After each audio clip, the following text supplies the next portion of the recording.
to redevelop the abandoned mines and make them habitable as well as environmentally friendly.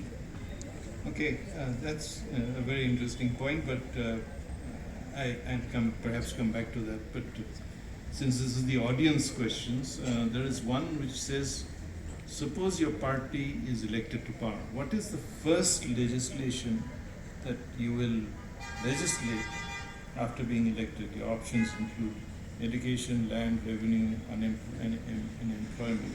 And that I want to put to the Trinamool Congress. Can you please repeat the question?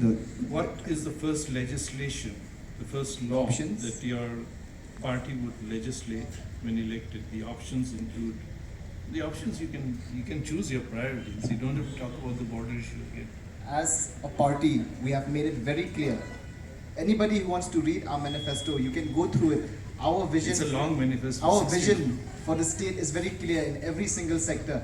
But our flagship scheme, the WeCard, the Meghalaya Financial Inclusion for Women Empowerment, and the Meghalaya Youth Empowerment schemes, these are the two flagship schemes that we intend to first deliver to the people of the state, because we feel that this will start a chain which will grow, which will create a chain reaction like WeCard. Suppose WeCard 1,000 rupees per month to a mother in every household. This money will be spent. It means it will increase the spending capacity of a household. When the spending capacity of a household is increased, it will increase the demand in the market. And when the demand in the market is increased, automatically our economy will grow. We are the poorest state in the country, and these schemes intend to create these chain reactions which will take our state to where it deserves to be. Thank you. That's again an interesting thought, and it will be more interesting to see how you actually implement it, because the devil is always in the details.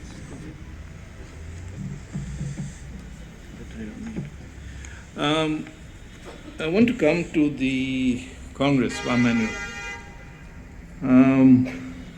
COVID, the pandemic, I think throughout the world has highlighted the problem of mental wellness, the need for greater attention to mental wellness. And I think all of us, if we think about it personally, have all suffered in some way or the other. Children who don't connect with other children after a long period of isolation.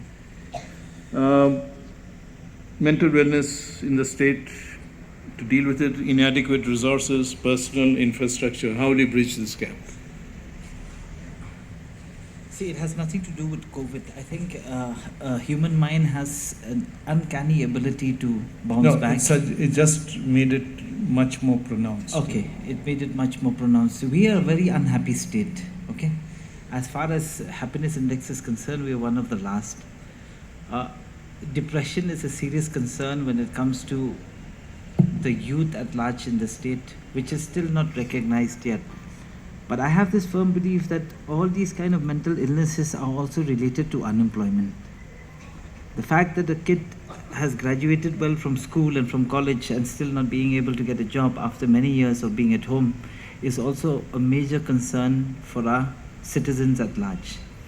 COVID, yes, has aggravated it to a large extent. There's no denying about the fact, because many of them are being cocooned in their own little spaces that they have at home, and we need to tackle that.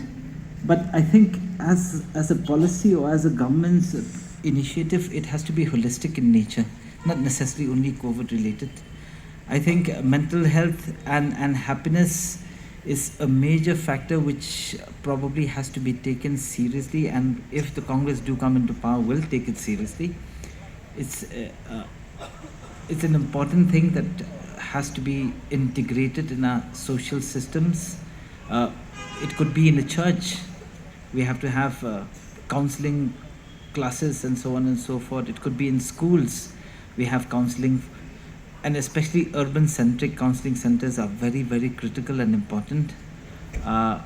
Apart from that, I think social activities that has started to spring up in today's world, like especially tournaments like crickets and tournaments like various things like that, should be the order of the day. We should have much lesser time being spent on small screens. We should have more time being spent on social interactions, and I think there should be a concerted effort from everybody at large, including the NGOs, and stop just fighting for unnecessary things. But this is a very major issue.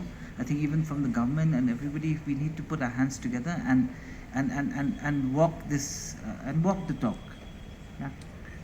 Thank you. I think that's, again, very important points, but I would add that in addition to urban counseling centers, you need counseling centers in rural areas. Yeah. Because those are completely unreached. I mean, the health infrastructure in Shillong, in places like this, is reasonable. You know, you can get access to good health treatment here, but in the rural areas, like in many other states, it's really challenging. I'm not requesting you to make an intervention, but I will now turn to our professor. On youth policies, there's a question. What measures should be taken to create more employment, improve the scope of the youth policy? Yes, the youth is very important, and we have to address their issues. And one of the important, ways in which we can address the issue affecting the youth is we have to change the educational system, where we have to stress more on skill and vocational courses. This is where we are lacking, and in fact the educational system that we have in our state is more of general education, and the government is spending more and more on that, and we are forgetting about the skill and other professional courses. And we will, as I said, that we cannot run away from the private sector.